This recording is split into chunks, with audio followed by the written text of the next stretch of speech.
প্রিয়া মামুনি, তুমি এখনো ঘুমাও নাই কেন? তাড়াতাড়ি ঘুমায় যাও। ঘুমাচ্ছি না। ঘুম আসতেছে না বলে হইব? ঘুমাইতে হইব, ঘুমায় যাও। তোমার আব্বা কেমন মানুষ দেখো, তোমার রাখে ঘুমাই গেছে। মা তুমি এখানে এসো প্লিজ। না না আম্মু, আমি তো এখানে ঘুমাইতে পারবো না, আমারে আমার রুমে ঘুমাইতে হইব। না না তুমি এখানে ঘুমাও। আম্মু না ভালো, ঘুমায় যাও। রহিমা, এই রহিমা, তুমি এখানে কি করছো? ভাইজান, আমি প্রিয়া মামুনির দেখতে আসছিলাম। আইসা দেখি ও ঘুমায় নাই। আমি ওরে বললাম ঘুমা যাইতে, ও কয় আমি যদি ওর পাশে না ঘুমাই ও নাকি ঘুমাইবো না। আমার জোর করে ওর পাশে শোয়াইছে।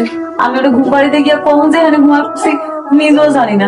এই ননসেন্স, তুমি তোমার মাথায় কি এইসব ঘুরে? আমি এখন খুব ভালো মতো বুঝতে পারছি তোমার আসল উদ্দেশ্যটা কি। আপনি আমার ভুল বুঝতেছেন ভাইজান। চুপ, আর একটা কথা বলবে না। তোমাকে আমি সকাল পর্যন্ত সময় দিলাম, তোমার যেসব বস্তা ঘাটতি আছে সেগুলো নিয়ে তুমি আমার বাসা থেকে বের হয়ে যাবে। কি হলো, তুমি এখন এখানে বসে আছো কেন? Just get out. বাবা, এখনো খাবার রেডি হয়নি? কে রেডি করবে? রহিমা তো চলে গেছে। রহিমা চলে গেছে, ভালো হয়েছে। মেয়েটা তো ইচ্ছে করে করেনি, তাই না? বাবা যেভাবেই করো, ওর উদ্দেশ্য কখনোই ভালো ছিল না। রেদওয়ান, কাজটা তুই ভালো করিসনি। প্রিয়া তার মায়ের অভাব পূরণ করছিল রহিমাকে পেয়ে। বাচ্চা একটা মেয়ে। আচ্ছা, প্রিয়া যদি ঘুম থেকে উঠে দেখে যে রহিমা নেই, ও কতখানি কষ্ট পাবে তুই ভেবে দেখেছিস?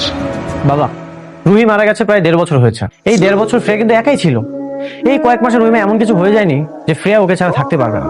ভালো, তুই যদি এটাই ভেবে থাকিস তাহলে সামলা দাদু ভাইকে। হ্যাঁ, আমার কিচ্ছু বলার নেই। আম্মু, আজকে ক্লাসে যেয়ে সন্ধ্যের মতো পড়াশোনা করবে, ঠিক আছে? কি ব্যাপার, তোমার মন খারাপ কেন? কথা বলছো না যে? বলছি না আমি তোমার সাথে কথা বলবো না। চুপ করো। ফ্রেয়া তাড়াতাড়ি আসো, স্কুলে লেট হয়ে যাচ্ছে।